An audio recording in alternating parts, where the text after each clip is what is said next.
Good morning, everyone. We are, due to popular demand, in the process of giving a series of lectures on Dogen's life. So Jaku talked last time about Dogen's life up to the point of him going to China and coming back. So I'm going to pick up just at the tail end of Dogen coming back from China. And if I don't finish in about 30 minutes with this talk, Jaku's going to do part 3 next week. I have 11 pages of notes, so I think the chances are pretty good that I'm not going to make it through this last part of his life. All right, so first of all, I want to say that the source material. Well, first I want to say that Dogen's biography is mostly compiled from his own writings. And that's the Shobogenzo. So he talks about himself in the Shobogenzo, in the Zoe Monkey, which is I'll talk about in the course of this lecture, or Jaku will next week. Tenzo Kyokun, which are instructions for the cook. Hokyoki, which is a record of his private conversations that he had with Tendo Nyojo, which we don't usually talk about here very much. And it's kind of a diary that he kept while he was in China. And it was, according to Heejin Kim, his earliest work. All right, so contemporary source material. I was using Heejin Kim, which is the book Eihei Dogen, Mystical Realist, and the first part of it. There's a really nice biography by Kim of Dogen. And then a more recent one written last year, 2 years ago, by Stephen Hine in his book, Dogen, Japan's Original Zen Teacher. And also a workshop that Hoko Carnegas, who is the vice abbot of the Sanzen community in Bloomington, Indiana, there's a series of lectures that Hoko did on that you can find on YouTube about Dogen's life and various other things about Dogen, overview of his teachings, etc. So that's very good if you want to do that. The lectures, each one, I think there are 6, each one's about an hour and a half. Hoko is an entertaining lecturer and a colleague of ours, and so I highly recommend those lectures. Okay, so last week we talked about, well, how long was Dogen in China? I thought 6 years, Jaku was saying 4, it was 4. So Dogen was in China for 4 years. And as she talked about, in 2023, he went to China. In 2024, he visited a lot of temples and was disappointed in the practice there. And in 2025, through 2027, he met Rujing and had this awakening experience that Jaku talked about. He practices with Rujing, and again, in Hokyoki is the record of his conversations with Rujing, and these are questions, comments, and answers between the two of them. And this record was discovered in 1253 by Ejo, who was Dogen's main disciple, and Ejo then made it available more widely. And he said, Ejo said that he wrote about his discovering this text of Dogen's, Ejo said, the above is included in the documents left by the late old Buddha. So that would be Dogen. As I began drafting this, I wondered whether there were others still left undiscovered. So he was thinking, maybe there's some more writings by Dogen. What I regret is that the record of his achievement may be left unfinished. In sadness fall 100,000 tears. That's what I liked about this quote. In sadness falls 100,000 tears. So, as we know, Dogen resonated with Rujing's teachings and felt that this was the true way. And Rujing gave lineage or Dharma transmission to Dogen and acknowledged his mature realization of the Dharma. And after that happened, Dogen returns to China. He begins to teach Soto Zen in Japan, and then Rujing dies a year later in China. All right, so just now I want to talk about a few things about stories about Dogen, about his last part there in China, and they're kind of mythological stories about what happened for Dogen. And these kinds of stories are good to, kind of boost the efficacy of a person's teaching and their sort of specialness. So there's a few of these that I'll talk about when they happen. So Dogen, the night before he left China, was supposed to have copied the Blue Cliff Record. The Blue Cliff Record, our contemporary version of it, is 100 koans with commentaries. And in English, this book is 558 pages. So it's highly unlikely that if Dogen did copy the Blue Cliff Record overnight, that maybe it wasn't the Blue Cliff Record that was 558 pages in English. But he was helped by Hakuzan, who helped him finish doing this copying, and Hakuzan was a god.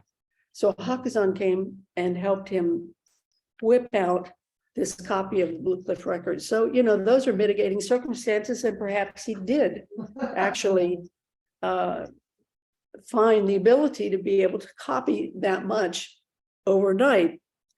So this text is called the One Night Blue Cliff Record, and it still exists, and it's at Daijoji Monastery in Japan. I've never seen the One Night Blue Cliff Record, so I don't know how long it is or exactly what's in it. But because of this, Dogen is credited with having introduced this text, the Blue Cliff Record, to Japan. Now, the Blue Cliff Record is a very, very, very important koan collection. And it's still used today in koan curriculum, and many of the koans in the Blue Cliff Record Dogen talks about. So he's credited with having brought this text, which was written, a little, I think written in the 12th century, but it hadn't made its way to Japan yet. Okay, so there are other miracle stories associated with Dogen. And these kinds of stories abound in Buddhism. There are miracle stories about Shakyamuni Buddha, and many stories like this.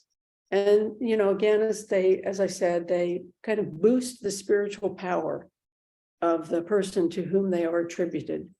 So when at a certain point when Dogen was in China, he got sick. And when he was saved by being given medicine by the Japanese kami Inari, Inari came to him and gave him medicine. So let me say what kami are if you don't know. Kami are kind of deities and spirits that are venerated in the Shinto religion. They're associated with the land, with nature, or with deceased folks, holy beings. They have to do with universal energy. Inari is a god or kami associated with rice cultivation and prosperity and food. And so Inari is usually depicted as a bearded man riding a white fox. And most of us know Inari as being like the fox god, or the koan around the fox. So Inari could also be a woman with a long flowing hair carrying a sheaf of rice.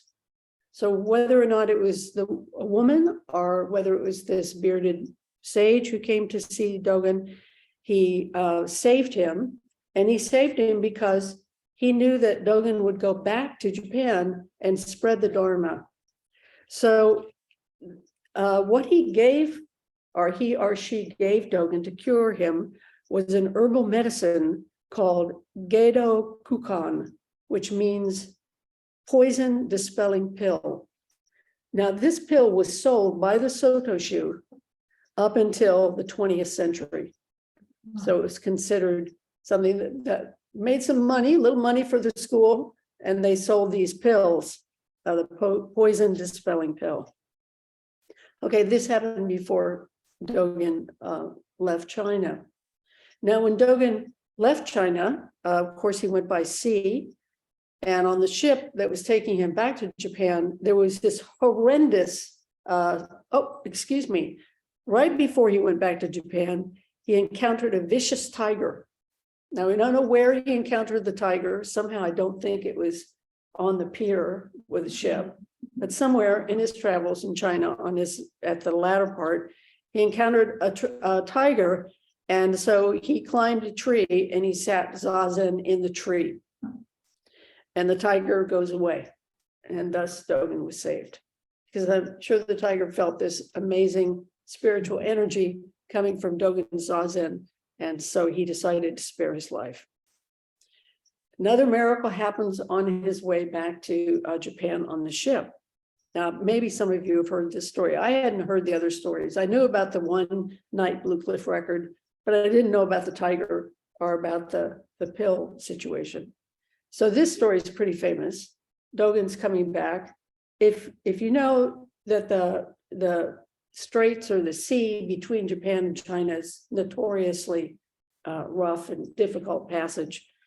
So he was on the ship and a storm comes up and absolutely everybody on the ship thought the ship was going to sink, that this was it. But Dogen said, no, let's all chant to Avalokiteshvara, Kannon. And so everybody on the ship got together and they all started chanting to Kannon to save them or to help them. And she appears at that point. And when she appears, she makes the storm subside. And the way this is depicted in the iconography around Dogen is she is in a boat that's shaped like a leaf. So she's either standing on a leaf or she's in this little leaf boat and on the ocean. Now, Dogen was so moved by this that he wrote a poem of gratitude.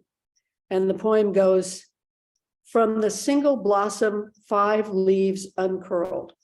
Usually we think of the single blossom, the 5 leaves uncurling, as being Bodhidharma, talking about the 5 petals of Zen. So that could be a reference to that. So from a single blossom, 5 leaves uncurl. Upon one single leaf, a Tathagata stood alone. So that would be Kannon. Her vow to harmonize our lives is ocean deep as we spin on and on, shouldering our deeds of right and wrong. So that would have been the poem that Dogen wrote in gratitude. Her vow to harmonize our lives is ocean deep as we spin on the top of the ocean. So there's this, Dogen has this, the ocean seal samadhi, one of the fascicles in Shobogen. So in the ocean seal samadhi, he talks about how we walk on the top of the ocean and walk on the floor of the ocean simultaneously. That's our practice of this way in which we go deep, deep, deep, deep into this universal harmony, if you will, of the functioning of the whole world functioning together. That's walking on the floor of the ocean to be able to manifest that. And at the same time, this relative life that we are living and manifesting that. So if you think of delusion as being this spinning on the top of the ocean. So her vow to harmonize our lives is ocean deep as we spin on and on, shouldering our deeds of right and wrong. So this karmic sense here happening. Okay, so after he made this perilous passage back to Japan, he arrives in the town of Kumamoto in Kyushu, which is one of the islands, and which is in southern Japan. And from there, he traveled back to Kyoto, where he'd started from.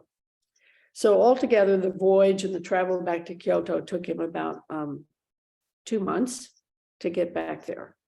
And then when he got back to Kyoto, Dogen took up residence in Kinenji, which is where he had started out originally for China. Kinenji was a monastic community that was partly Rinzai, partly Tendai, lots of people practicing together. And the Kinenji is also the place where, if you recall, he met Menzan, Myozen, who was the guy that the monk he went to China with, and Myozen died there before Dogen came back from China. Okay, so when he first got back, in the period from about 1227 to 1232. So if you remember, Dogen was born in 1200. So this is pretty easy. He was from the time he was 27 years old till he was about 32. And this is from Stephen Hines' book. Dogen was thinking about how does he establish a Soto Zen Sangha or training temple in Kyoto. And from Dogen's point of view, you know, we say he brought Soto Zen to Japan. But from Dogen's point of view, he brought Buddhism, back from China. From Dogen's point of view, he was teaching Buddhism straight out, that there were no, he says, there are no schools of Buddhism. But the reality, so for him, it's just Buddha's way. But I would say, looking at the history of Buddhist philosophy, which Dogen knew, he was not ignorant about how Buddhism had developed and the different schools of Buddhism. You know, he's teaching Soto Zen, and he's teaching something, his particular spin on Soto Zen. So for him to say that that he's not teaching a new school in Japan, that he's just teaching Buddhism, is interesting to know something about his personality, I think, that he viewed his practice in this way. And he interpreted the early Buddhist teachings and everything through this lens of his understanding. So I think that, you know, this says that he was a zealot in a certain way, that he had this, you know, burning energy to understand all of Buddhism through a certain lens. And so he didn't think of it as being his way in particular, or being Soto Zen way or whatever, although I have to say that he did clash with Tendai, and he did clash with Rinzai, his Rinzai neighbors and his Tendai neighbors. So clearly he, you know, thought that there was something awry with their understanding of Buddha's way. So that was how he was thinking about Buddhism, I think, you know, throughout his whole life. So I think it's unclear whether Dogen had students as soon as he came back from China. I don't think he was a teacher at Kenenji, but he would have been practicing with Rinzai and Tendai monks. It was during this time that he met Koan Ejo, who later became his primary disciple. And they had an initial meeting, and they talked to each other. And then a little later, Ejo said, you know, will you be my teacher? And Dogen said, no, not right now. Wait until I have my own temple. So that was his original dialogue with him.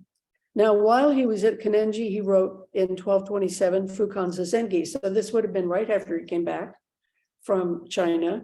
Fukan Zazengi, we chant that on Thursdays, I think. The universal promotion of the principles of Zazen. So if you even just look at the title, the universal promotion. So this is a universal teaching of these principles of Zazen. So Zazen is a universal teaching. And this was a rewrite of a Chinese text that had already been written. There's a book about this that Carl Bielefeld wrote called something like Dogen Zen Manuals of Meditation. So if you want to get into the weeds of this, that's where you would do it. So Dogen modified these Zazen instructions to fit his understanding of practice. And it is his very first text. And so he clearly felt that this practice was super important. Otherwise, he wouldn't have chosen that. Personally, from my observation of reading Dogen, I think that the very first texts that Dogen wrote were about teaching people about how to practice. He was trying to tell them something about how to do this practice. Some of his fascicles later on are kind of his take on what would be kind of classic teachings, like, for example, Kuge, which has to do with this. There was a image in early Buddhism, this early Mahayana Buddhism, this idea that you had cataracts in your eyes that represented delusion. and that you were trying to get rid of the cataracts in your eyes. And Dogen took that and said, no, the cataracts, this is in Fascal Kuge, the cataracts are actually a sign of the Bodhisattva's engagement with the world. So these cataracts are not a problem, but they are actually the manifestation and the reasoning of why we practice. So that was the kind of thing that he was doing later, or you might take a koan and do an interpretation of a koan. But these first few fascicles, I think Dogen came back and he wanted to really clearly lay out for people how to do this Buddhist practice. So even now, we still chant the Fukan Zasengi, and is chanted all over the world in Soto Zen temples. So he lived at Kanenji for a while, but in 1230 he left and moved to a little hermitage called Anyo, which was a little temple outside of Kyoto. And, you know, it's unclear why he left Kanenji, but it could be that he had created ill will because he was fairly opinionated. You can see this in the Shobogenzo. Sometimes they clean these translations up, but at times Dogen says in the Shobogenzo, this person was an idiot, you know, and this person didn't know what they were talking about, or this person that, or this person this. So he was particular, there were certain teachers that he was particularly critical of. So I have a feeling that when he got back from China, that he was really enthusiastic about this new school that he was bringing. And maybe he wasn't as skillful as he might have been in the way that he transmitted this enthusiasm. So he might have left because people didn't like him. He might have left because he was disappointed in the practice there. Maybe he left because he wanted to create his own monastic practice. And as I'll talk about later, that's something very specific, which, you know, he needed certain buildings, he needed certain ways to practice. So maybe he just wanted to get out of Kanenji because he wasn't able to do the practice the way he wanted to do it. So he moved to this small temple, Anyo Hermitage, outside of Kyoto. And now, by this time, he has students, and those students come and visit him at this hermitage and study with him. He also had women students, particularly a nun named Ryonen. And he says of Ryonen, he says about her, her sincerity cannot be matched by others. So this is something he said that Hein quotes. So you can see that he had this close student-teacher relationship with her. Now, he taught laymen and he taught lay women as well. And so he was teaching the laity. The laity would have been upper class folks in Japan. He wasn't just, it was a probably very select group of people who were literate, who had money, who were part of the government or the royal family, or the military elite. So, so at this time, he believed that anyone could be realized, which I think he believed all of his life. Now, so, you know, in early Buddhism or in some Buddhist schools, there's this idea that women cannot become enlightened. You have to be born a man in order to become enlightened. So there are schools that believe that. As Westerners, I don't think there are any of us who believe this. And Dogen didn't believe this. And that makes sense because from the doctrine of emptiness about no inherently existing this, that, or the other, how could you say that if there's no inherently existing woman, no inherently existing man, how can you say that there is some inherently existing, you know, sex that you need to have, gender that you need to have in order to be realized? So, and I would say, you know, about Dogen's teaching is he always looked at it from, almost always looked at this from the perspective of non-duality. So he was always had this open-minded way in which he understood the teachings, that they weren't fixed in the kind of way that we would have to fix the teachings in order to say, for example, that women could not be realized, nor could lay people become realized. So in 1231, he wrote Bendoa. Bendoa means talk on pursuing the way. Bendoa is an extremely clear explanation of Dogen's understanding of practice. And it was written in a question and answer format, which was atypical of him. I think it's the only thing he wrote that was in a question and answer format. And again, this was meant to be a primer on how to practice Soto Zen. In 1232, so a year later, he started writing the Shobogenzo. Shobogenzo means the true Dharma eye. And this is a collection of essays about Buddhism from Dogen's understanding about Buddha's way. And they are made up of practice instructions, koan commentaries, and other essays about the doctrines. Okay, so what can we understand about Dogen's life so far? Or about sort of who he was? I think he was a dedicated practitioner.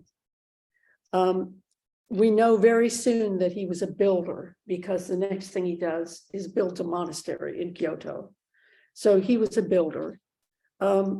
He was willing to persevere and endure hardships to achieve his goal of transmitting the Chaodong Zen to Japan. So Chaodong was the name of the Soto Zen school in China. Soto Zen, Soto is just Chaodong, that sort of transliterated into Japanese. So he transmitted the school to Japan. Dogen mentions, Jaku mentioned in her talk about how Dogen cried the first time he heard the robe chant in China. And we know from that and some other things that he wrote in this, particularly in the Eikoroku, that, Dogen was pretty sentimental. He was very heart-based in his practice. He was quite critical of the Chinese monks because, for example, they did not brush their teeth, which he found pretty abhorrent and disgusting. And he talks about how they didn't brush their teeth with a twig, which I guess was what was being done in Japan. But he was also critical on a larger note, that he felt like they weren't serious about practice. He didn't feel like the teachers that he met in China were really very good teachers until he met Rujing. And then he felt like, okay, now I am in the presence of the true Dharma.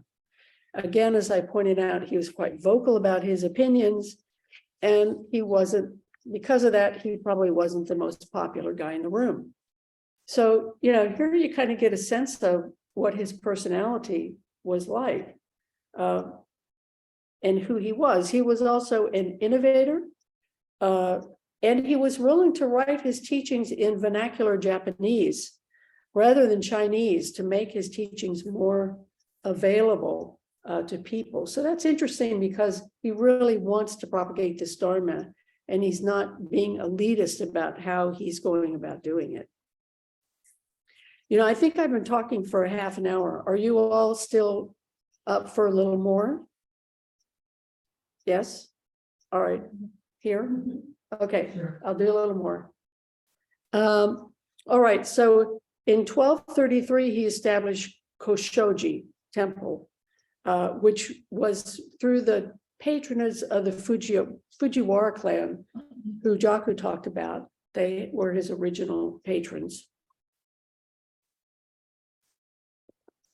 And he, his first thing that he taught there was this first chapter of the Shobogenzo, which means if it's in chronological order. There are like all these different versions of the Shobogenzo, and some of them were not in chronological order. Like, for example, Dogen did a version that he was putting together that was called the 70 chapter version or the 70 fascicle version. Those are not in chronological order. Usually, if we're reading them contemporary versions of the Shobogenzo, they're usually around 90, 99, somewhere in their chapters. Those are usually presented in the order they were written. So Dogen, the first thing he supposedly taught in 1233, in the summer of 1233, was Makahanya Haramitsu, which is a fascicle on the Heart Sutra. So, and then that same year, later on in the fall, he wrote Genjo Koan, which again is another text on how to do this practice. So this was his first Ango at Koshoji. And my guess is he decided to do the Heart Sutra as his first talk because, well, it's a Zen thing, right?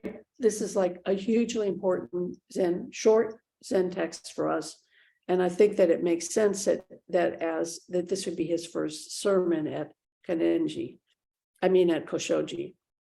And when he was at Koshoji, he had about 50 monks living at the monastery, and he gave precepts to 2,000 lay people.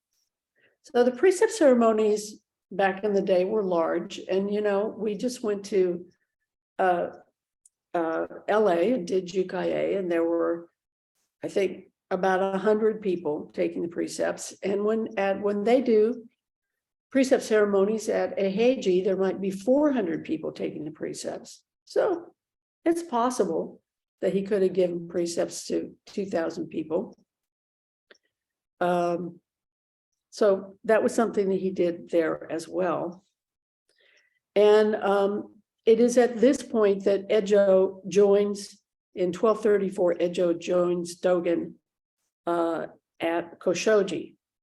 Ejo, like Dogen, had studied Tendai Buddhism, and he was well born. He was very well educated. And Ejo is important because he became Dogen's right-hand man, if you will. He was the one who edited almost all of Dogen's fascicles and Shobogenzo. He's the one who found the text that Dogen had written about his time with Rujing. He is the one who created the text of Zuimonki, which is a series of talks, short talks that Dogen gave, a very clear sort of in vernacular talks. Ejo put that together. So he was a super important, and he also carried on the teachings after Dogen died.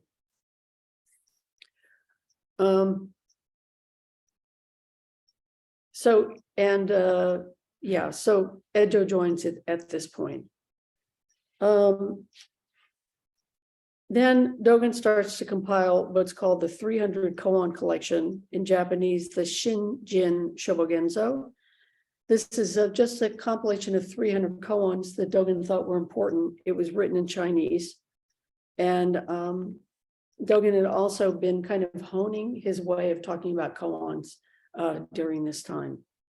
So Dogen's starting to develop his style as a writer. And you can look at a text like the Makahanya Haramitsu, and you can see that stylistically it's very different from the Genjo Koan.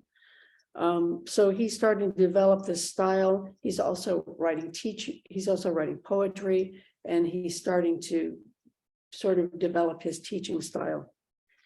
And all of these things are happening together. He's also attracting more students and donors who want to learn about Soto Zen in Japan. And so this is a foundational period. And Dogen must have been in pretty good health. He must have been really driven to do this incredible amount of work that he was doing. And you can see, I think I'm going to stop after this. And when Jaku picks this up, I figure she'll be talking about how he actually put together the practice that was happening at Kanenji, and you will see Koshoji, I'm sorry, I keep getting this messed up. At Koshoji, and you'll see how much energy it must have taken Dogen at this time to put this practice together. And so, we know that he, again, was persuasive.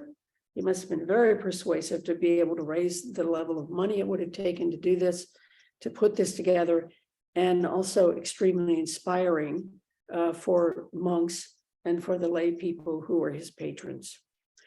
Okay, so I'm going to stop there, and Jaku can pick up next week. And I'll take questions and answers. I'll take questions and answers. I'll give answers maybe.